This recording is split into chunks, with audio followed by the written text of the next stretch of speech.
अच्छा जी, आप 3.17 short question देखते हैं। उसमें लिखा हुआ है why rolling friction is less than sliding friction. ये एक कॉमन ऑब्जर्वेशन है कि चीज़ों को रोल करना इजी है as compare to slide them.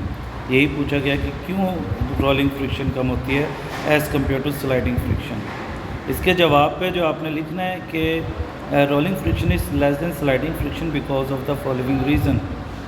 Area of contact of rolling body is less than sliding body. Yes, this is one of the reason कि अगर हम एरिया ऑफ कॉन्टैक्ट देखें रोलिंग बॉडी का, तो इसका एरिया ऑफ कॉन्टैक्ट क्या है, कम है। स्लाइडिंग बॉडी का एरिया ऑफ कॉन्टैक्ट क्या होता है, ज़्यादा होता है अमूमन। तो इस वजह से भी रोलिंग फ्रिक्शन जो है वो कम होती है किससे, स्लाइडिंग फ्रिक्शन से। बट जो मेन रीज़न है जिस वजह से रोलिंग फ्रिक्शन कम होती है स्लाइडिंग फ्रिक्शन से, वो है पॉइंट नंबर 2। वो कहते हैं a body rolls without rupturing the cold welds, that is why rolling friction is less than sliding friction. इसका क्या मतलब है? इसका मतलब ये है कि जब भी एक बॉडी रोल करने की कोशिश करती है या स्लाइड करने की कोशिश करती है तो कॉन्टैक्ट पॉइंट्स बन जाते हैं between the bodies. In contact points को हम कहते हैं कोल्ड वेल्ट। जब बॉडी स्लाइड करने लगती है तो उन्हें इन कोल्ड वेल्ट्स को तोड़ना पड़ता है। मतलब कोल्ड वेल्ट बेसिकली रैप्चर्स होते हैं स्लाइडिंग के वक्त। कोल्ड वेल्ट को तोड़ने के लिए ज़्यादा फोर्स चाहिए, दैट्स वाई स्लाइडिंग फ्रिक्शन ज़्यादा होती है। बट लेकिन जब हम इसकी बात करते हैं रोलिंग की, जब बॉडी रोल करने लगती है तो बॉडी रोल ओवर हो जाती है और कोल्ड वेल्ट जो है वो टूटता नहीं है, बल्कि एक पार्ट आगे निकल जाता है और दूसरा पार्ट आके कोल्ड वेल्ट फिर बना लेता है। और ये बॉडी इसी तरह क्या करती रहती है, रोल करती रहती है और एक्चुअली कोल्ड वेल्ट रैप्चर नहीं होते। जिसका मतलब ये हुआ कि रोलिंग के वक्त क्योंकि कोल्ड वेल्ट रैप्चर नहीं होते, इस वजह से जो रोलिंग फ्रिक्शन है वो कम होती है, इसमें रैप्चरिंग नहीं होती कोल्ड वेल्ट की। जबकि स्लाइडिंग के वक्त क्योंकि कोल्ड वेल्ट रैप्चर होते हैं, that's why sliding friction is greater than rolling friction. तो बहुत इंपॉर्टेंट पॉइंट और मेजर कॉन्सेप्ट जो है वो यही है, it is the reason that is why rolling friction is less than sliding friction. अगले सवाल की तरफ आते हैं। What do you know about the following. कुछ टर्मिनोलॉजीज़ हैं और इन टर्मिनोलॉजीज़ के बारे में आपने थोड़ा बहुत लिखना है, डिफ़ाइन करना या व्हाट्सएवर। पहले है, सबसे पहले आपने डिफ़ाइन करना है what is tension in a string. Tension is a force. पहले ये बात जहन में रखिएगा कि टेंशन जो है वो बेसिकली एक फ़ोर्स है। मतलब अगर आपसे पूछे कि फ़िज़िकली टेंशन क्या चीज़ है, हम कहेंगे इट इज़ अ फोर्स। और जिस तरह फोर्स के यूनिट न्यूटन होते हैं, टेंशन का यूनिट भी न्यूटन ही होगा। तो tension is a force that is develop in a rope, string और केबल। मतलब जिसे हम उर्दू में खिंचाव कहते हैं। किसी भी रस्सी में, किसी भी धागे में या किसी भी केबल में जो खिंचाव पैदा होता है उसी को ही हम क्या कहते हैं, टेंशन कहते हैं। तो दोबारा से इसकी डेफिनेशन पढ़ देता हूँ। Tension is a force develop in a rope, string और cable when stretched under a applied force. जब भी आप कोई किसी भी धागे पे, किसी भी रस्सी पे फोर्स लगाएंगे तो उस फोर्स के कॉन्सिक्वेंसेस में जो खिंचाव पैदा होगा, जो स्ट्रेचनेस पैदा होगी, उसी को ही हम क्या कहते हैं, tension in the string. It is the force generated when a load is applied at the ends of an object। तो ये टेंशन कब डेवलप होगी, जब हम किसी भी रोप के अक्रॉस कोई सा भी क्या लगा देंगे, लोड क्यों टेंशन क्रिएट कर रहे हैं, वो लोड वेट की वजह से नीचे जाना चाह रहा है और ये जिसको रोकने के लिए जो हमारे पास रोप है उसमें क्या डेवलप हो जाएगी, टेंशन डेवलप हो जाएगी। अगली डेफिनेशन की तरफ आते हैं कि what is limiting force of friction. मतलब लिमिटिंग फोर्स ऑफ फ्रिक्शन क्या है, इसको हम आसान ज़ुबान में समझ लेते हैं। Limiting force of friction basically means maximum limit of friction between the surfaces. मतलब आसान ज़ुबान में मैं ये कह सकता हूँ कि limiting force of friction basically maximum friction को बोला जाएगा किसी भी सरफेसेस के दरमियान, या मैक्सिमम लिमिट ऑफ फ्रिक्शन भी इसका नाम हो सकता है। अब इसको कैसे डिफ़ाइन किया गया है, friction is equal to the applied force. जैसे ही आप फोर्स लगाते हैं किसी भी बॉडी को मूव करने के लिए तो वो बॉडी फ़ौरन मूव नहीं करती। जितनी आप फोर्स लगाते हैं तो वो मूव इसलिए नहीं करती, उसी वक्त उसमें क्या डेवलप हो जाती है, फ्रिक्शन। आप मूव करने के लिए फ़ोर्स ज़्यादा करते हैं, अपनी फ्रिक्शन की वैल्यू भी ज़्यादा हो जाती है, आप फोर्स और ज़्यादा करते हैं थोड़ी फ्रिक्शन मज़ीद बढ़ जाती है। फिर अल्टीमेटली एक टाइम आता है कि जब बहुत ज़्यादा फोर्स लगाते हैं, बॉडी की फ्रिक्शन की एक लिमिट है जिसके बाद वो नहीं बढ़ सकती, वहाँ तक तो फ्रिक्शन बढ़ेगी। लेकिन अब अगर आप कंटिन्यूसली अप्लाइड फोर्स को इंक्रीज़ करते जाएंगे तो अल्टीमेटली आप बॉडी को मूव करने के काबिल हो जाएंगे।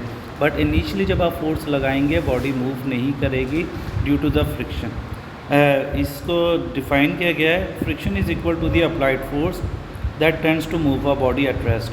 फ्रिक्शन बेसिकली जितनी आप फोर्स लगाते हैं उसके बराबर होती है, और जैसे जैसे फोर्स बढ़ाते जाते हैं फ्रिक्शन भी बढ़ती जाती है एक पॉइंट तक। It increases with the applied force, friction applied force के साथ साथ बढ़ती रहती है।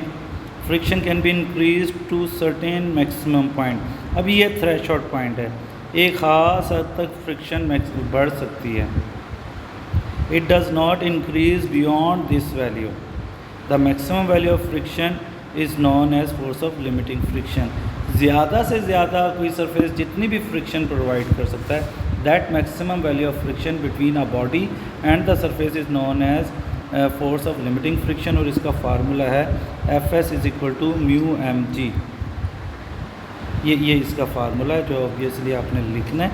और इसको समझने के लिए ये है कि सपोज़ ये आपकी अप्लाइड फोर्स है, और जैसे ही आप बॉडी को मूव करने लगेंगे तो आप आहिस्ता आहिस्ता अपनी अप्लाइड फोर्स को बढ़ाते जाएंगे। सिमिलरली फ्रिक्शन भी क्या होती जाएगी, बढ़ती जाएगी। आप अप्लाइड फोर्स मज़ीद बढ़ाएंगे, फ्रिक्शन भी मज़ीद बढ़ जाएगी। But there is a maximum limit of the friction. आप अप्लाइड फोर्स को फर्दर बढ़ाएंगे, फ्रिक्शन फर्दर इंक्रीज़ करेगी। लेकिन एक वक्त आएगा कि फ्रिक्शन एक ख़ास लिमिट के बाद फर्दर इंक्रीज़ नहीं करेंगे। सपोज़ जब आप मज़ीद अप्लाइड फोर्स बढ़ा रहे हैं, अब फ्रिक्शन मज़ीद नहीं बढ़ेगी। फ्रिक्शन के मान लेते हैं कि मैक्सिमम वैल्यू यही थी।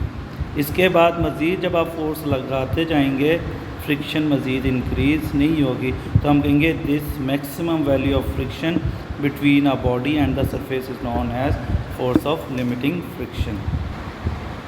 नेक्स्ट डेफिनेशन देखते हैं। Again a very simple definition के what is braking force. Braking force किसको बोला जाता है, तो हम कहेंगे the braking force is defined as the force that slows the car when the driver operates the brake pedal.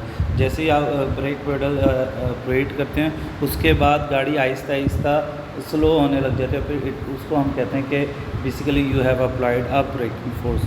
क्या काम है ब्रेकिंग फोर्स का? This force helps to stop the vehicle when moving on a road. हम इस breaking force की मदद से हम किसी भी व्हीकल को क्या है रोक पाते हैं। अगले क्वेश्चन की तरफ चलते हैं। अगली डेफिनेशन भी थोड़ी टेक्निकल है, skidding of vehicles. Skidding of vehicles बड़ा एक कंसेप्चुअल कॉन्सेप्ट है, टॉपिक है, क्योंकि बाज़ औक़ात हम स्किडिंग को स्लाइडिंग समझ लेते हैं, तो इसको समझने की कोशिश करते हैं। बेसिकली कब हम बोलते हैं कि बॉडी हैज़ बीन स्किड, तो इसको समझते हैं। स्किडिंग को डिफ़ाइन किया गया, in order to stop a car quickly a large force of friction between the tyres and the road is needed. एक चीज़ समझ लें कि जो हमारे पास गाड़ी रुकती है वो इसलिए रुकती है क्योंकि रोड जो है फ्रिक्शन प्रोवाइड कर रहा होता है। अभी हमने पीछे पढ़ा है कि हर सरफेस एक ख़ास लेवल तक फ्रिक्शन अप्लाई कर सकता है, एक मैक्सिमम लेवल ऑफ फ्रिक्शन होता है हर सरफेस का, उससे ज़्यादा वो फ्रिक्शन प्रोवाइड नहीं कर सकता।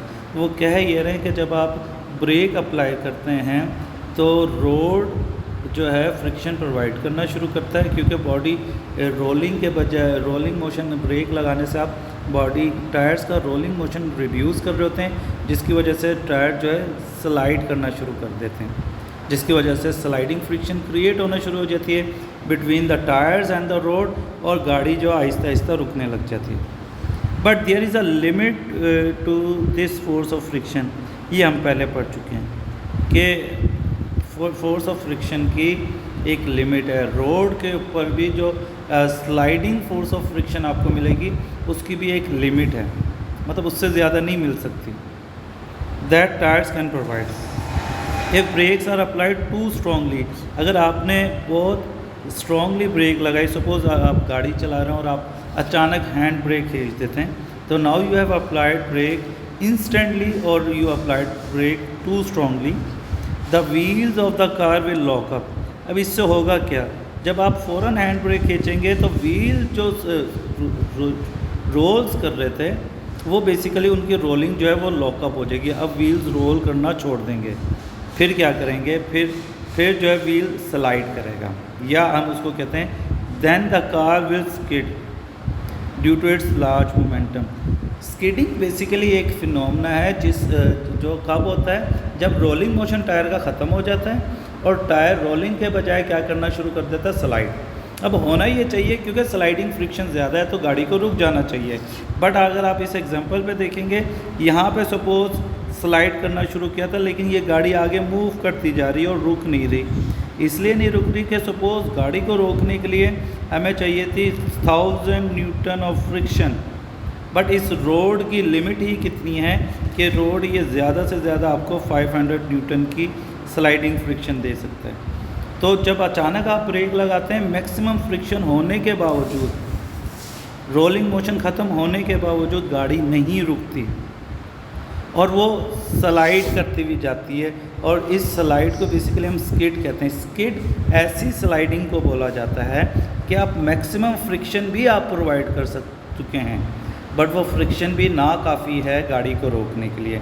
तो स्किडिंग के वक्त जो है गाड़ी जो है फुल ब्रेक लगाने के बावजूद due to lack of friction, मतलब फ्रिक्शन तो रोड नहीं थी लेकिन आपका मोमेंटम इतना ज़्यादा है गाड़ी का कि वो फ्रिक्शन होने के बावजूद गाड़ी नहीं रुकती और गाड़ी इस तरह के ब्लैक मार्क्स बनाते हुए आगे जाना शुरू कर देती है। इस फिनोमेना को फिज़िक्स में हम क्या कहते हैं, skidding. This phenomena is called skidding. तो स्किडिंग में आपने ये सारी बातें बतानी हैं जो हमने यहाँ पे इसको डिस्कस किया। जवाब आप यही लिखेंगे। होप्स हो कि इस पिक्टोरियल एग्जाम्पल से आपको थोड़ा आइडिया हो what is skidding is really, what skidding really is. अच्छा जी, अगले आते हैं सीट बेल्ट्स। ये एक कॉमन शॉर्ट क्वेश्चन है, अक्सर भी बोर्ड में भी आया हुआ है कि write down any 2 uses of seat belts. तो सीट बेल्ट्स बेसिकली जो है स्ट्रिप्स हैं। Seat belt is a strip और belt in an automobile or airplane that is used for safety purposes. Seat belts are useful in two ways. They provide the external force to a person wearing seat belt. मतलब जब आप जैसे अचानक break लगाते हैं तो हमें पता है according to Newton's first law of motion, जो बॉडी मोशन में वो तो मोशन में ही रहेगी। ब्रेक गाड़ी को लगी, आपको तो नहीं लगी, तो आपको ब्रेक लगाने के लिए यहाँ पे क्या लगाई जाती है, सीट बेल्ट आप पहन लेते हैं, आप आगे जाने की कोशिश करते हैं, ये सीट बेल्ट जो है वो आपको संभाल लेती है और आपको आगे जाने से रोकती है। एक तो ये एक्सटर्नल फोर्स प्रोवाइड करती है to stop a person. The additional time is required for stretching the seat belt. This prolongs the stopping time for the momentum to change and reduce the effect of collision. अभी हमने एक formula पीछे पढ़ा हुआ था कि आपके ऊपर ड्यूरिंग क्लियन कितनी फोर्स लगेगी, ये डिपेंड करता है कि आपका कितना मोमेंटम चेंज हो रहा है, वो कितनी देर में चेंज हुआ। अगर मोमेंटम चेंज करने में आपको टाइम लग जाता है ज़्यादा, मतलब आप कह सकते हैं